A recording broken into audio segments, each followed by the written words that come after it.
Bonjour à toutes et à tous et bienvenue. L'heure est sérieusement très grave. Il va falloir sérieusement à penser cette question à un moment donné pour celles et ceux qui vivent en France de véritablement se dire que il est peut-être temps de quitter la France. Je le dis en toute conscience et en toute cause par rapport à ce que je vois sur le terrain avec l'avancée, la vulgarisation, la mise sur pied des systèmes d'intelligence artificielle comme création de valeur au cœur des grandes entreprises. Actuellement, ce qui se passe, c'est à l'étape des grandes entreprises, mais c'est en train petit à petit, comme ça, en train de se diffuser l'IA dans son adoption, même jusqu'au PME.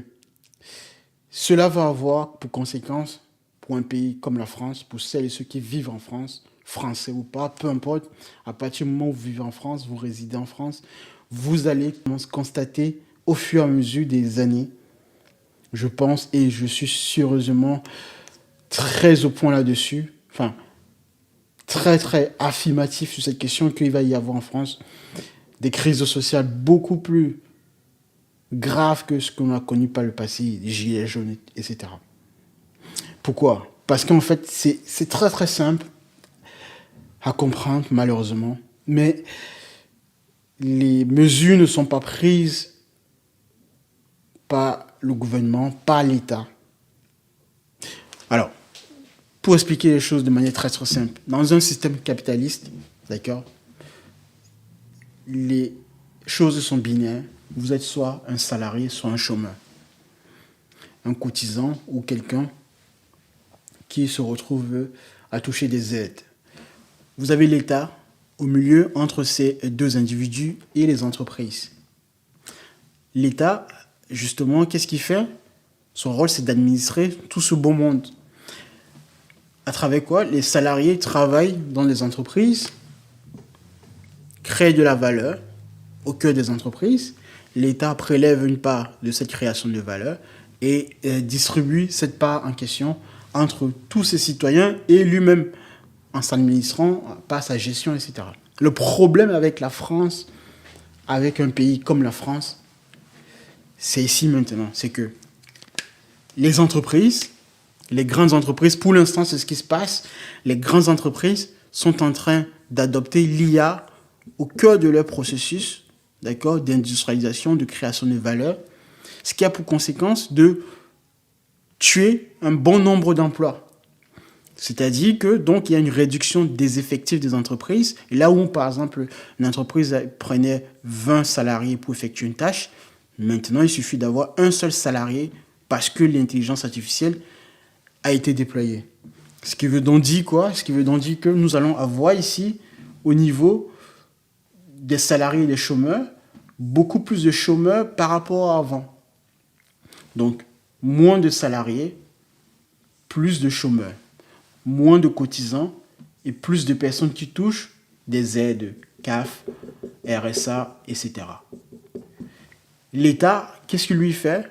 L'État français, bien évidemment, continuera toujours, par son procédé, à continuer à prélever les entreprises en termes de charges et le peu de salariés qui restent en entreprise qui produit de la valeur jusqu'à présent, alors que ce nombre ne fait que réduire drastiquement au fur et à mesure parce que les grandes entreprises intègrent l'IA au cœur de leur système.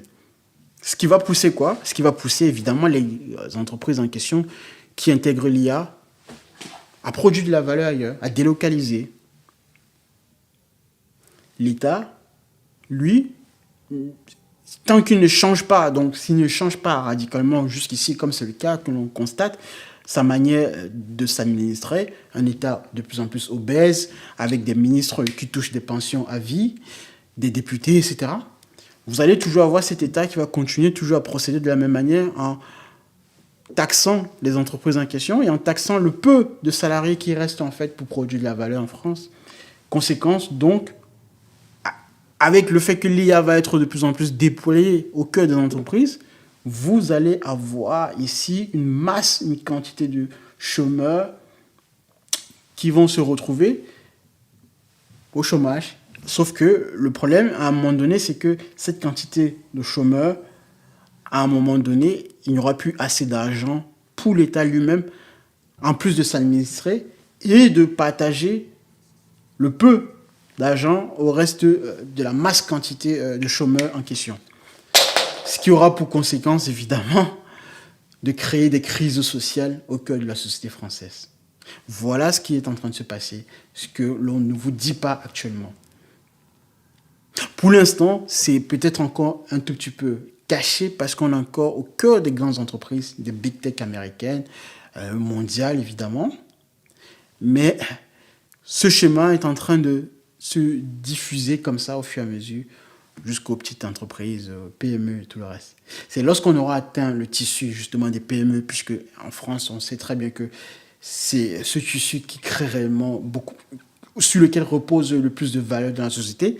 Lorsqu'on aura atteint ce stade-là comme un stade de métastase de cancer, vous allez avoir des crises sociales en France. Gilets jaunes puissance 10.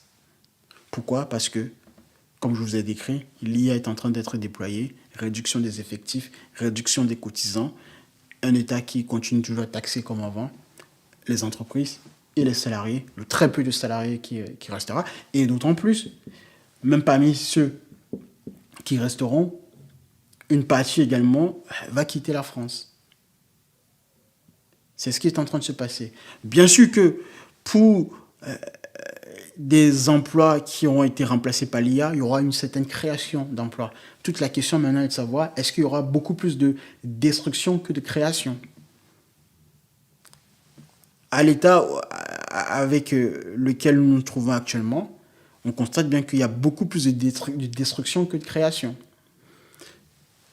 Donc, tant que l'État français ne changera pas son modèle social, économique, de distribution de la valeur, on court et on va au-devant de grandes crises sociales en France. Parce que le modèle social, à travers les aides également, n'est pas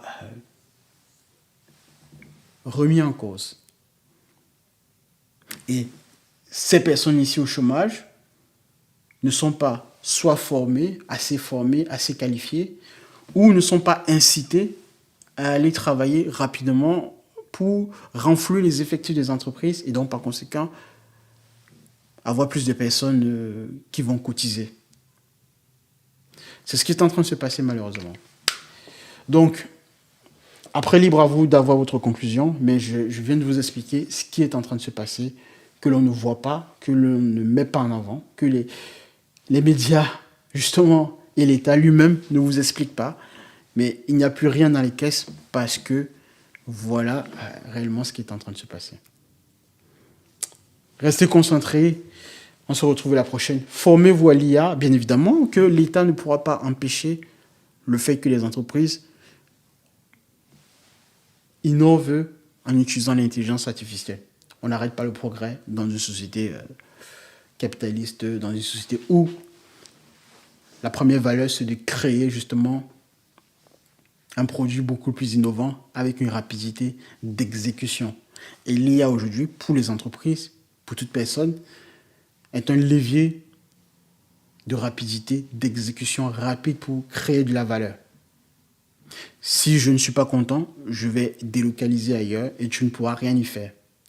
Les grandes entreprises en premier lieu, mais d'autant plus lorsque cela va se répercuter au cœur des sociétés PME lambda qui forment l'ensemble du tissu social français. C'est là où l'État va véritablement se trouver en faillite réelle. Est-ce que je suis en train de vous décrire est en train de se produire à une très grande vitesse V? Simplement, on ne vous le dit pas au quotidien. Je vais m'arrêter là et rester concentré. Je vais vous dire au revoir.